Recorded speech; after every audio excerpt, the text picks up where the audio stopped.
యాద్ కర్తే కర్తే మరేంగేతో ఆ విధంగా మీరు ఆయన గుర్తు చేస్తూ చనిపోయారనుకోండి, బాప్కి అంత ఈజీ కాదు, అంత మంచిదే కాదు. బాప్కి సబ్ మిల్కియత్ మిలే, బాబా యొక్క ప్రాపర్టీ అంతా దొరుకుతుంది అంటున్నాడు బాబా. ఎప్పుడు ఆయన యొక్క స్మృతిలో 24 గంటలు ఆయన స్మృతిలో ఉంటూ ఆయన గుర్తు చేస్తే ఏమవుతుంది, ఆయన ప్రాపర్టీ అంతా మీద ఉంటుంది, ఆయన సంపత్తి అంతా మీద. బచ్చోं के पास बैच भी है, మీరు బ్యాచ్ పెట్టుకున్నారు కదా. घर में మిత్ర సంబంధి ఆది తో बहुत आते हैं, మీ ఇంటికి అందరు బంధువులు చుట్టాలు అందరూ వస్తారు కదా. कोई मरता है तो भी बहुत आते, ఎవరైనా చనిపోయినప్పుడు కూడా చాలా మంది వస్తారు. उन्होंने भी तुम बहुत अच्छी सर्विस कर सकते हो, అప్పుడు కూడా చాలా మందికి సేవ చేయొచ్చు. शिव बाबा का चित्र तो बहुत अच्छा है, बस बड़ा ही रख दो, इसमें कोई कुछ कहेंगे नहीं. పెద్దది పెట్టండి చిత్రం शिव बाबा ఏం కాదు, దాంట్లో ఎవరేమనుకోరు. ऐसे नहीं कहेंगे कि ये ब्रह्मा है या है गुप्त, బ్రహ్మ అంటారేమో, ఆయన గుప్తం కదా. तुम गुप्त भी समझ सकते हो, समझा सकते हो, ఆయన గుప్తంగా చెప్పొచ్చు, వివరించవచ్చు. सिर्फ शिव का चित्र रखो, केवल शिव बाबा चित्र పెట్టండి. और सब चित्र उठा दो, లేదా మిగతా చిత్రాన్ని పక్కకు పెట్టండి. ఎందుకంటే ఎవరైనా చనిపోయినప్పుడు మీరు లక్ష్మీనారాయణ చిత్రం పెట్టకూడదు కదా. ఇదేంటి వీళ్ళు లక్ష్మీనారాయణ చిత్రం తీసుకొచ్చి పెట్టారు ఇక్కడ అంటారు, దాన్ని కూడా తప్పు తీస్తుంది. అంటే శివ బాబా చిత్రం పెడితే ఎవరేమనుకోరు అంటున్నాడు. శివ బాబా బాప్ టీచర్ సద్గురు, ఈయన 3 సంబంధాలు గుర్తుపెట్టుకోండి. తండ్రి, టీచర్, సద్గురు. ये आते हैं नई दुनिया की स्थापना करने और संगम पर ही आते. ఆయన కొత్త ప్రపంచ స్థాపన కోసం సంగమ యుగంలోనే వస్తారు. ये ज्ञान तो बुद्धि में है ना, ఈ జ్ఞానం మీ బుద్ధిలో ఉందా లేదా? बोलो शिव बाबा को याद करो और किसी को याद नहीं करो, మరెవరిని గుర్తు చేయకండి. शिव बाबा पतित पावन है, ఆయన పతిత పావనుడు.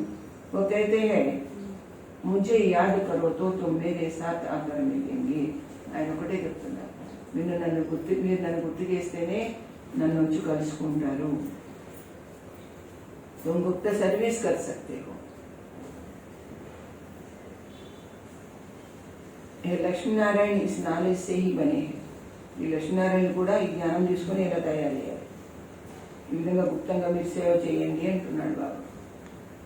కహేంగే శివ బాబా నిరాకార హై, ఏమంటారు? శివ బాబా నిరాకారుడు కదా అంటారు. ఓ కైసే ఆతే హై, ఆయన ఎలా వస్తాడు అంటారు. మనం నిరాకారుడు అని చెప్పాం కదా, మరి ఆయన ఎలా వస్తాడు అంటారు.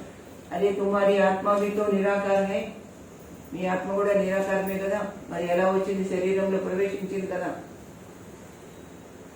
वो कैसे आती है? वह भी ऊपर से आती है ना. మీ ఆత్మ కూడా పైనుండి వచ్చింది పాట బజానే के लिए, పాత్ర నటించాలని. यह भी आप बाप आकर समझाते हैं. बैल पर तो आ न सके, ఆయన ఎద్దు మీద ఎక్కైతే రాడు. మీరు శాస్త్రాల్లో పురాణాల్లో చెప్పుకున్నట్టు దేని మీద వస్తాడు? ఒక్కొక్కరికి ఒక్కొక్క వాహనం చూపించేశారు. పలానా ఒక్కొక్కరికి ఆ వాహనాన్ని చూపించి, సరస్వతికి ఏమో హంస చూపించారు, ఏంటి శివుడికి ఏమో ఎద్దును చూపించారు. ఇట్లా ఎవరికి ఒక్కొక్కరికి ఒక్కొక్క వాహనం చూపించారు. అని బాబా అన్నాడు, ఆ వాహనాలు ఇక్కడ రావడం లేదు. వాహనం అంటే ఏంటి? అలా తయారు చేసుకోవడం అన్నమాట. వాహనంలాగా వాళ్ళు తయారవ్వాలి.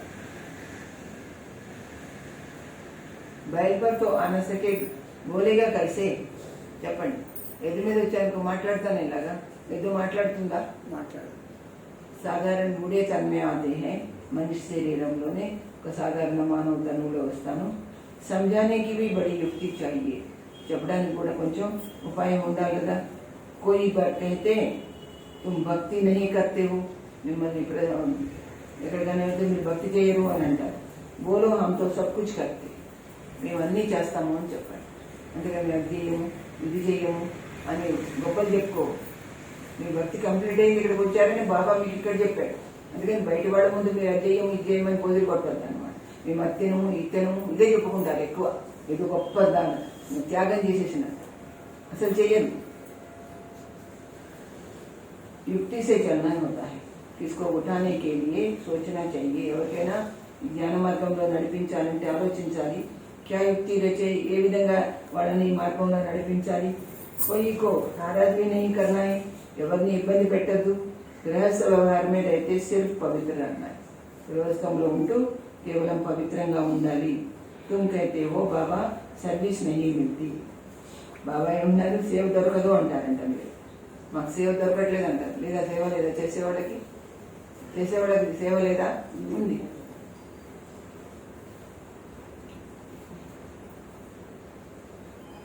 अरे सर्विस तो बहुत कर सकते गंगा जी पर जाकर बैठ जाओ गंगा नदी ఒడ్డున కూర్చోండి बोलो ये पानी में स्नान करने से क्या होगा ఈ నీళ్ళలో స్నానం చేస్తే ఏం దొరుకుతుంది क्या पावन बन जाएंगे पावन అవుతారా అని తెలియనట్లు అడగాలి तुम तो भगवान को कहते हो कि पतित पावन आओ మీరు భగవంతుడిని పతిత పావన రమ్మని చెప్పారు కదా మరి దీంట్లో ఎందుకు స్నానం చేస్తున్నారు ఆగర్ पावन बनाओ फिर वह पतित पावन है या यह गंगा है ఆయన పతిత పావనుడా గంగా నదా ऐसे नदी तो ढेर है ఇలాంటి నదులు చాలా ఉన్నాయి కదా బాబా పతిత పావన్తో ఏకీ है నదులని పావనం చెయ్యవు చాలా ఉన్నాయి పతిత పావనుడు ఆయన ఒక్కడే అని చెప్తున్నారు బాబా ఏ పానీకి నదియాతో సदैव है ఎప్పటికీ ఉంటాయి వీటిని ప్రత్యేకంగా పిలవాల్సిన అవసరం లేదు బాపు తో పావన్ बनाने के लिए आना पड़ता है ఆ తండ్రి పావనం కావడానికి రావాల్సి వస్తుంది ఆతే भी है పురుషోత్తమ సంగమ యుగ पर ఆయన వచ్చేది కూడా పురుషోత్తమ సంగమ యుగంలో వస్తారు ఆకర్ పావన్ बनाते वहाँ कोई पतित होता है नहीं అంటే బాబా ఏమంటున్నారు అక్కడ సత్యుగంలో ఎవరు పతితులు కాదు नाम ही है स्वर्ग नई दुनिया अभी तो है पुरानी दुनिया इस संगम युग का तुमको ही पता है और कोई समझ न सके ఈ సంగమ యుగం గురించి ఎవరికి అర్థం కాదు బాబా దగ్గర రోజు చదువుకునే పిల్లలకే అర్థం అవుతుంది అంటున్నారు బాబా बाप तो अनेक प्रकार की सर्विस की युक्तियां समझाते ఎన్నో రకాల సేవల గురించి చెప్తారు బాబా బుద్ధి में ना बुद्धू भी ना बनो ఇంత తెలివి తక్కువ వాళ్ళు కాకండి कहते हैं अमरनाथ पर भी कबूतर होते हैं అమర్నాథ్లో కూడా పావురం ఉంటుందట పిజన్ पैगाम पहुंचाते हैं అంటే గుళ్ళలో కూడా అక్కడ సందేశం ఇస్తుందట ऐसे नहीं परमात्मा का पैगाम ऊपर से कबूतर लाई పైన సందేశం ఎవరు తెస్తారు పావురం తెస్తుంది అనుకుంటున్నారా అలా చెప్తారు అనమాట అమర్నాథ్ గుడిలో పావురం ఉంది అది సందేశం చేస్తుంది అనేసి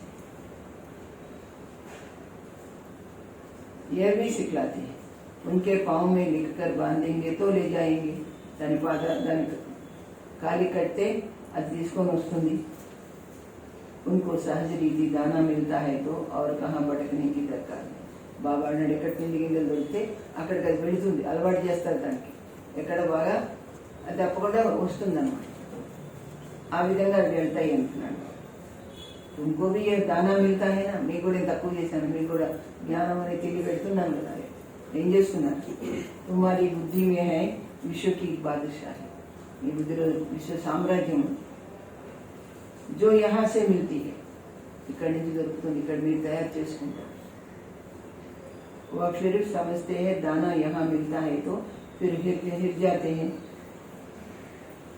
అక్కడ ఏమనుకుంటారు ఎక్కడైతే దానికి తిండి దొరుకుతుందో అక్కడ అలవాటు అయిపోతుంది తుమ్తో చైతన్యం ఉన్నా అదైతే పావురం దానికి ఏం తెలియదు మీరు చైతన్యం మాటలు వస్తాయి తెలివి ఉన్నది బుద్ధి ఉన్నది కానీ ఇక్కడికి తిండికి రాదు టైం తిండి వచ్చి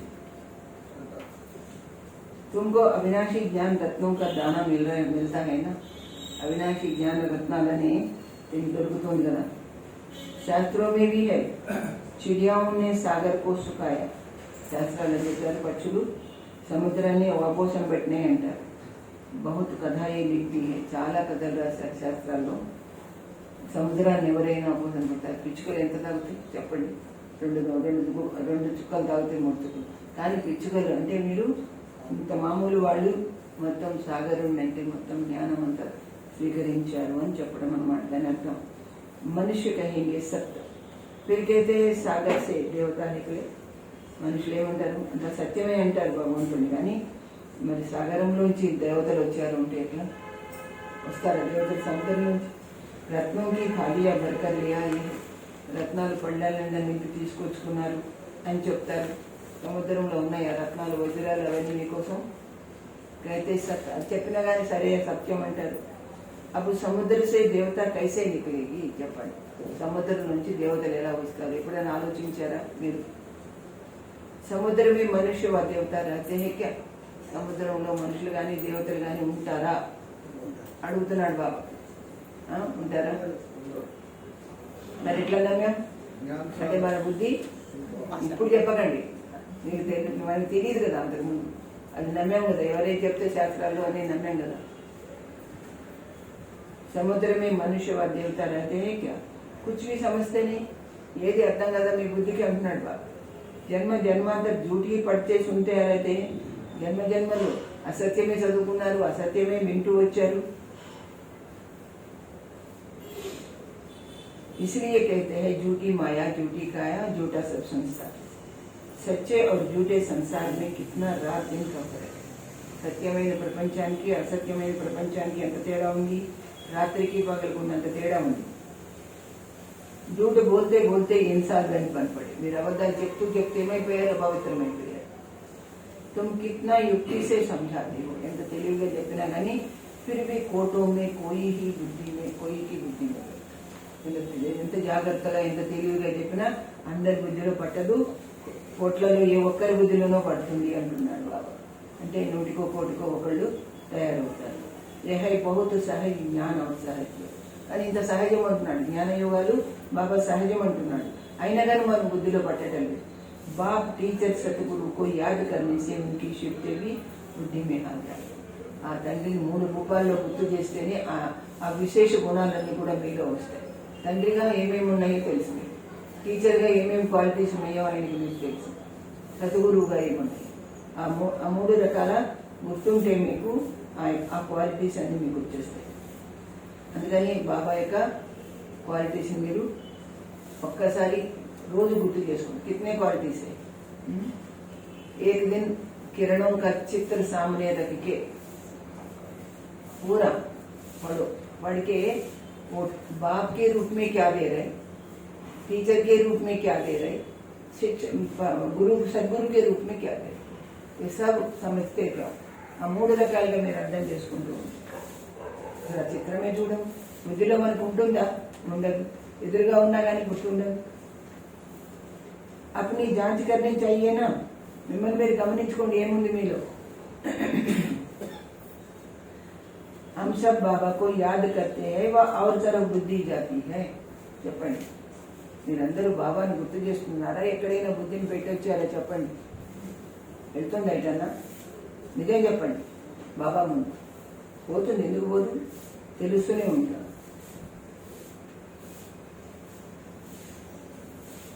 तुम्हारी बुद्धि को अभी समझ मिलती है ना. మీకు తెలివి దొరికింది కదా, ఇప్పుడు తెలివి వచ్చిందా లేదా?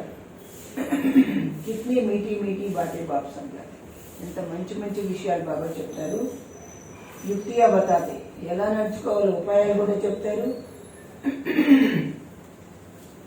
तुम कोई को बैठकर समझाएंगे फिर तुम्हारे दुश्मन भी नहीं बनेंगे. మీరు ఎవరికైనా కూర్చోబెట్టి చెప్పారనుకోండి, వాళ్ళు మీకు శత్రువు కాదు, మీతో ప్రేమగా ఉంటారు. శివ బాబా హీ తుమారా బాప్ టీచర్ సద్గురు. మళ్ళా చెప్పండి, శివుడే మీ తండ్రి టీచర్ సద్గురు. ఇంకో యాద్ కరో, ఆయన గుర్తు చేయమని చెప్పండి. సమझाने की युक्ति रचनी चाहिए. ఎలా చెప్పాలి అనే ఆలోచన చెయ్యాలి మీరు. ब्रह्मा के चित्र पर बहुत पीछे पड़ते हैं. ब्रह्म चित्र गुరించి తర్వాత చదువుకుంటారు. शिव का चित्र देख कभी उड़ाएंगे नहीं. చెప్పండి, कभी उड़ाएंगे नहीं. శివుడి చిత్రం చూసి ఎప్పుడు కూడా మిమ్మల్ని ఏమన్నారు కదా, అరే ఏ తో ఆత్మోం కా బాప్ అయినా. ఆయన గురించి ఎవరు పట్టింపు పట్టుకోరు. బ్రహ్మ గురించి అయితే అడుగుతాడు. బాబా ఏమన్నారు?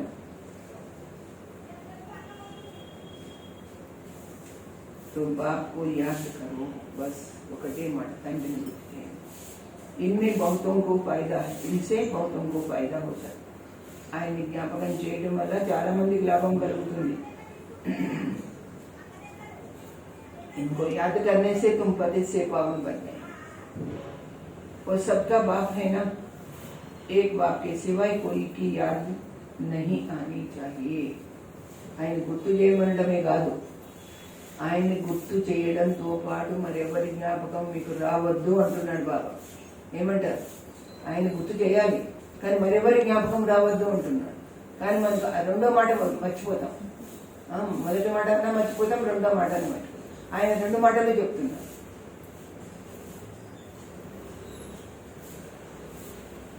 ఆరు సంగతోడు ఏక సంగతిలో ఉన్నారు. వేరే సాంగత్యాలను వదిలిపెట్టండి, ఒకే సాంగత్యంలో ఉన్నారు. కిస్కే కళ్యాణ కర్నేకి యుక్తియా. ఇవన్నీ ఏంటి? ఎవరికైనా కళ్యాణం మంచి చేసే ఉపాయాలు. బాప్కో యాద్ హీ నహీ కర్ సకేంగే తో పావన్ కైసే బనేంగే. ఆయన గుర్తే చేయకపోతే మీరు పావనం ఎలా అవుతారు అంటున్నాడు బాబా. ధర్మే భీ తుమ్ బహుత్ సర్వీస్ కర్ సక్తే హో. మీ ఇంటికి ఎవరైనా వస్తే ఏదో విధంగా సేవ చేయొచ్చు అంటున్నాడు. కొనుగోలు కర్తే గర్వం మే కోయి నై కర్తే గర్వం మే. వాళ్ళు ఏమనుకుంటారు, వాళ్ళు మీరు ఎక్కడ కూర్చున్నారు, ఏంటి పనికి మళ్ళీ పని లేదు అని అంటారేమో అని ఇళ్లలో వచ్చిన వాడికి ఎవరికి ఏం చెప్పండి. మిగతా మర్యాదలన్నీ చేస్తారు, వాళ్ళకి మంచిగా తినిపిస్తారు, కానీ బాబా గురించి ఒక ముక్క కూడా చెప్పారు. అలాంటి వాళ్ళకి ఇంకా సేవ ఎట్లా ఉంది అయినట్టు. కనీసం ఇంట్లో ఒక చిత్రం కూడా పెట్టుకోరు. ఆ చిత్రం గురించి తెలిసన్నా ఉండాలి. చిత్రం కూడా తెలియదు.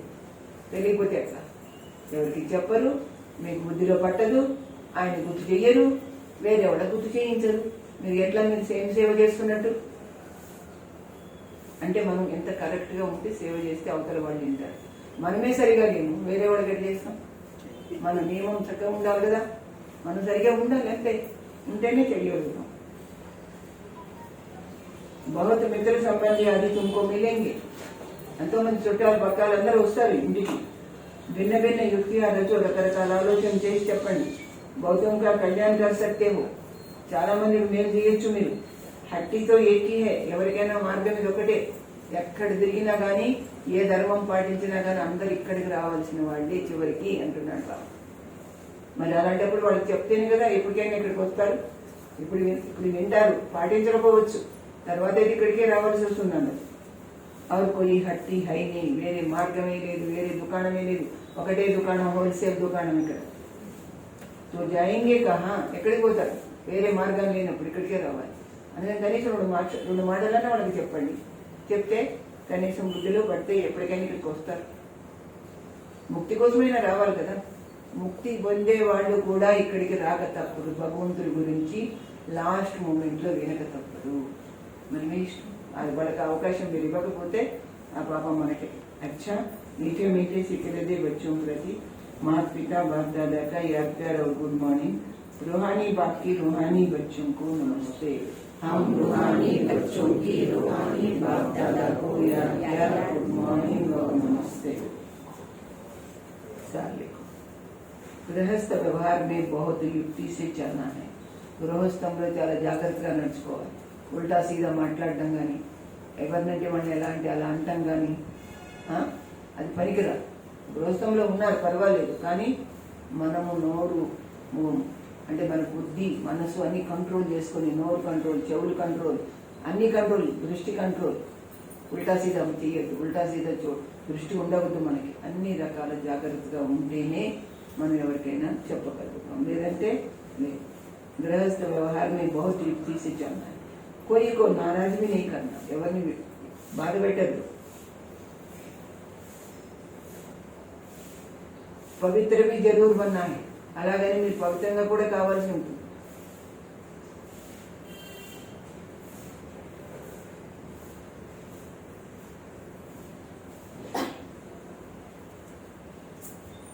एक बाप से अविनाशी ज्ञान रत्नों का दान ले.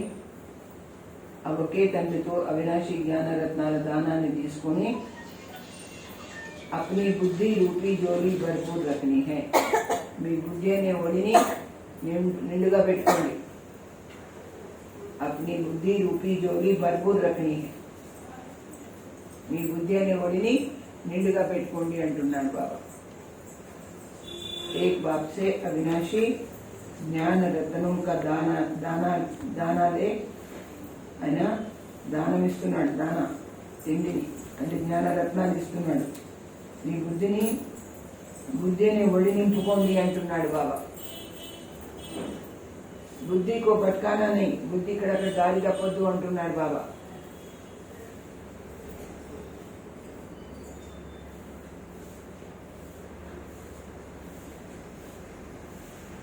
पैगंबर बन सबको बाप का पैगाम दे. संदेशवाहक మీరు బాబా సందేశం అందరికీ ఇవ్వాలి.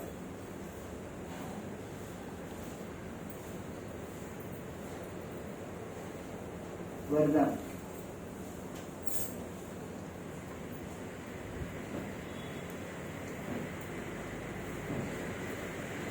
बेहद की वैराग्य वृत्ति द्वारा वरदान. बेहद की वैराग्य वृत्ति द्वारा నీకు స్థూలమైన వైరాగ్యం కాదు, సన్యాసులాగా శాశ్వతమైన వైరాగ్యం ఉండాలి. ఈ ప్రపంచం మీద శాశ్వతమైన వైరాగ్యం. बेहद की वैराग्य वृत्ति द्वारा సర్వ లగావం సే ముక్త रहने वाले. అన్ని తగులుపాట్లు దీని మీద దాని మీద ఎక్కడెక్కడో మోహాలు ఉన్నాయి కదా మీకు, అవన్నీ వదిలిపెట్టాలి. సర్వ లగావం సే ముక్త रहने वाले.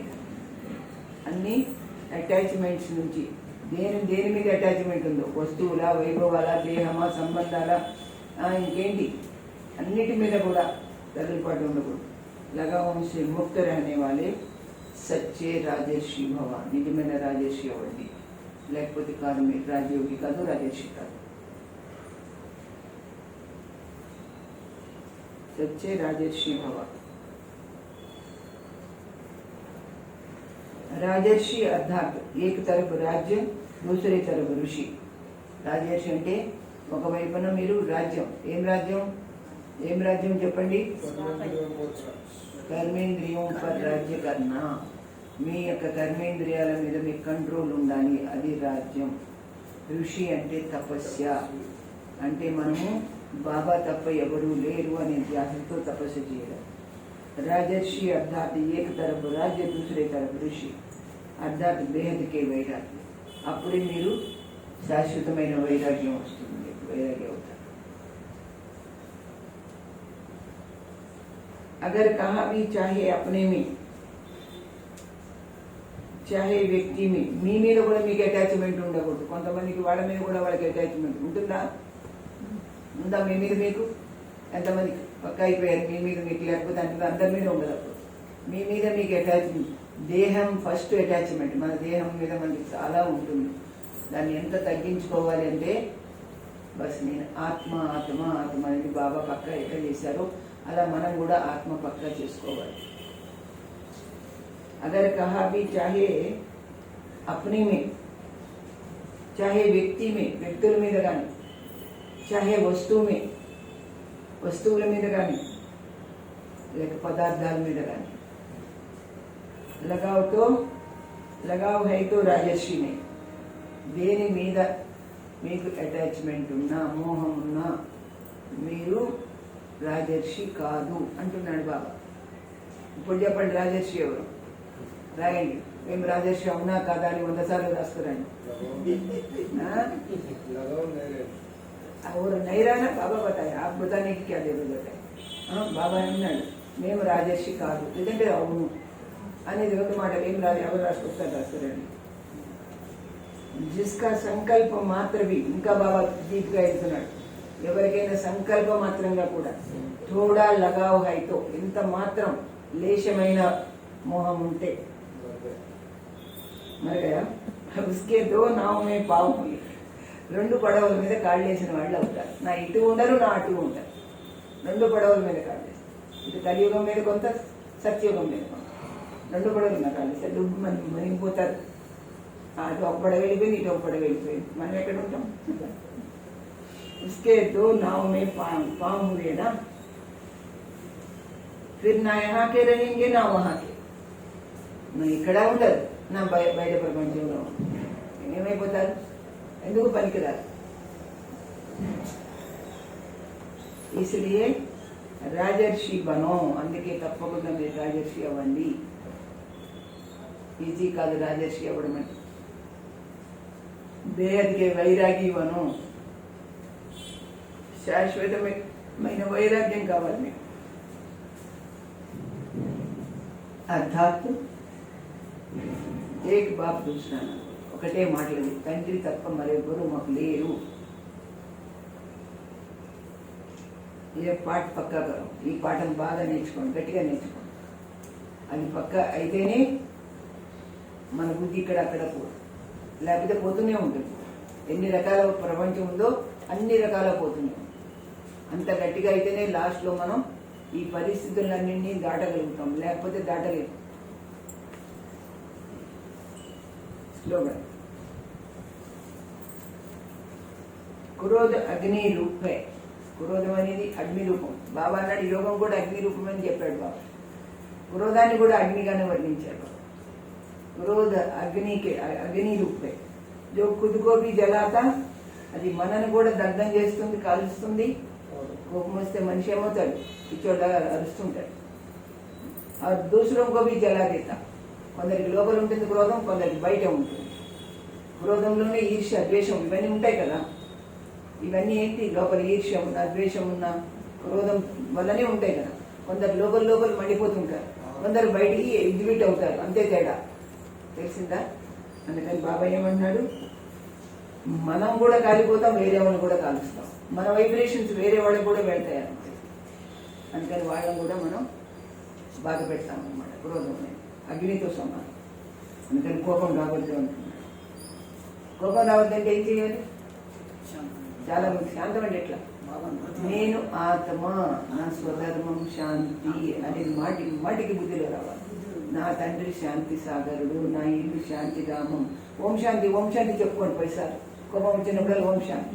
ఓం అంటే నేను ఆత్మ, కొత్తగా ఆత్మని కాదు, ఇవన్నీ గుర్తుండాలి. ఆత్మనే కరెక్టే, ఆత్మ అంటే లాభం లేదు. నేను శాంత స్వరూపాత్మ, నా స్వధర్మం శాంతి, నా తండ్రి శాంతి సాగర్. కూర్చోలేదు, మంత్రంలాగా చెప్పించండి కనీసము. నా ఇల్లు శాంతిధామం. నేను ఇలా ఎందుకు క్రోధంలో రావాలి?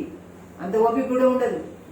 ఆ కోపం వచ్చినప్పుడు అంత ఓపిక కూడా ఉండదు. అందుకని కానీ అలవాటు చేసుకోవాలన్నమాట మనమంతా. అచ్చా, అది పాయింట్. जो सदा प्रीत बुद्धि है उनकी मनसा में भी, ఎప్పటికీ భగవంతుడంటే ఇష్టం ఉన్న వాళ్ళ యొక్క బుద్ధిలో, जो सदा प्रीत बुद्धि है उनकी मनसा में भी, వాళ్ళ మనసులో కూడా శ్రీమత్ के विपरीत व्यर्थ संकल्प विकल्प नहीं आ सकते. శ్రీమతానికి విరుద్ధమైన వ్యర్థమైన ఆలోచనలు కానీ పాపపు ఆలోచనలు కానీ రావు.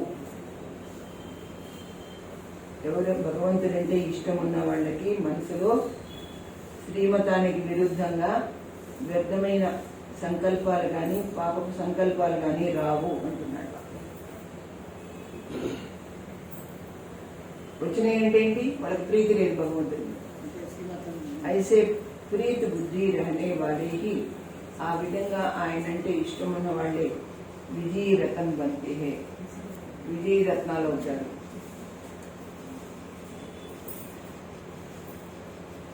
అంటే సక్సెస్ అవుతారు జీవితంలో. కహా భీ కిసీ ప్రకార్ సే కోయి దేహదారీ కే సాత్ ప్రీతి నా హో. గుర్తు చేసుకోండి, ఎక్కడైనా ఏ వ్యక్తి మీదైనా మనకి ప్రీతి ఉందా, అది ఏ సంబంధం అన్నా కానీ, ఏ వ్యక్తి మీదైనా శారీరక సంబంధాలు ఎన్నో ఉన్నాయి. తల్లిదండ్రి దగ్గర నుంచి మొదలు పెడితే ఎన్ని పెద్ద లైన్ గొలుసు అన్నమాట. ఎక్కడన్నా సంబంధాలు మనకు ఉన్నాయా, వాళ్ళ మీద అటాచ్మెంట్ ఉందా? కహా భీ కిసీ ప్రకార్ కే కోయి దేహదారీ కే సాత్ ప్రీత్ నా హో, ఉండడానికి వీల్లేదు అంటున్నాడు. నహీ తో విపరీత బుద్ధికి లిస్ట్ మే ఆ జాయింది. ఒకవేళ మీరు అలాంటి లిస్టులో ఉన్నారు, ఏ లిస్టులోకి వెళ్తారు? విపరీత బుద్ధి. ప్రీతి బుద్ధి లిస్టులో రారు మీరు. వేరే వాళ్ళ మీద మీకు ఇష్టం ఉంటే మీరు ప్రీతి బుద్ధి లిస్టులో రారు, విపరీత బుద్ధి లిస్టులో వస్తారు అంటున్నాడు. అచ్చా, ఓం శాంతి.